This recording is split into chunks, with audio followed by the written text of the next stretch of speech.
गणपती बाप्पा मोरया. गणपतीच्या चरणी नमस्कार करून तुम्हा सर्वांनाही मी नमस्कार करते. शिवाजी संजा या चॅनलवर तुम्हा सगळ्यांचं स्वागत करते. आज छोटासा जेवणाचा व्हिडिओ करते, तो सगळ्यांनी आवडीने बघा. चला तर मग जेवणाला सुरुवात करूया.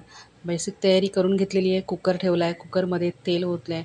आता त्यात मोहरी टाकणार, जिरं टाकणार आणि त्यानंतर मिरची, कढीपत्ता आणि आलं, किसलेलं आलं आणि कोथिंबीर असं सर्व टाकून ते मस्तपैकी फ्राय करून घेणार. आता हे फ्राय झालं, एका बाजूला ते ढवळून घेते चांगलं. हळद, चवीनुसार मीठ. भात झालेला आहे, गॅस बंद करते. हळद टाकून झाली, आता टोमॅटो घालते. आता टोमॅटो पण हलवून घेते. मिरच्या धुवून ठेवल्या आहेत, भजी करायची आहे. आता ही डाळ ओतली आहे कुकरमध्ये धुवून ठेवलेली. आता जेवढं लागेल तेवढं पाणी, म्हणजे प्रमाणात पाणी, जेवढं आपण डाळीला शिजण्यासाठी टाकतो. जास्त टाकलं तर डाळ ओती जाते कुकरमधून. खोबऱ्याचा चव टाकला आहे आणि डाळ कुकरच्या शिट्टीतून बाहेर येऊ नये म्हणून असा उलटा छोटा चमचा ठेवायचा कुकरमध्ये, म्हणजे डाळ वर येत नाही. बटाटा उकडून ठेवलेला आहे, तो घेतला आहे. त्याच्यामध्ये थोडंसं आलं, कोथिंबीर, हळद, मीठ, थोडासा मसाला, थोडं खोबरं असं टाकून हा कुस्करून घेऊन त्याचा बॅटर तयार करून घेते. आता मी बॅटरसाठी लागणारं साहित्य: बेसन, कुकरच्या शिट्ट्या झालेल्या आहेत, डाळ झालेली आहे.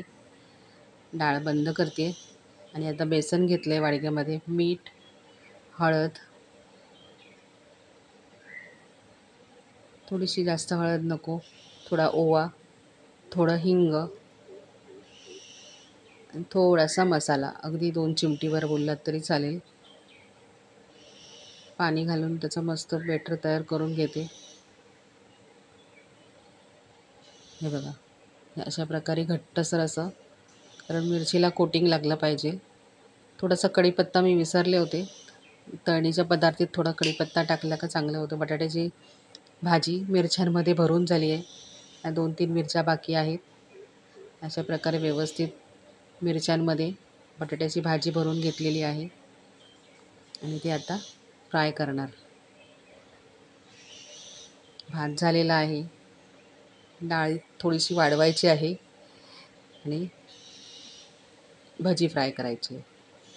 चपात्या सकाळीच करून घेतलेल्या आहेत, मुलांचे डबे असतात. संकष्टी आमची कोणाचीच नाही आहे, पण संकष्टीचं जेवण करून जेवायचं. चला, अशा प्रकारे भजी फ्राय करायला घेतो आहे. तेल तापत ठेवलं आहे. तेल तापलं, बॅटर हलवून घेत आहेत परत. तेल तापलं आहे, आता भजी सोडतो आहे. आता गॅस थोडी कमी केली आहे. तेल तापवून घेतलं आणि गॅस कमी केली आहे. इथं वरचं पीठ फक्त शिजेल, आतमध्ये भाजीची मिरची शिजणार नाही.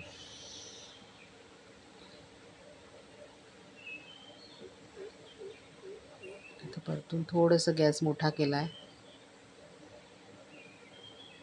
अशा प्रकारे आता ही भजी तळून घेतलेली आहे. सर्व भजी तळून झाली आहेत.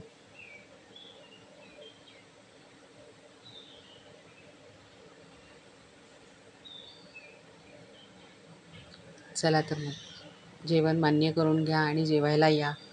बाहेर पाऊस येतोय मस्त. Bye bye. चॅनलला लाईक करा, सबस्क्राईब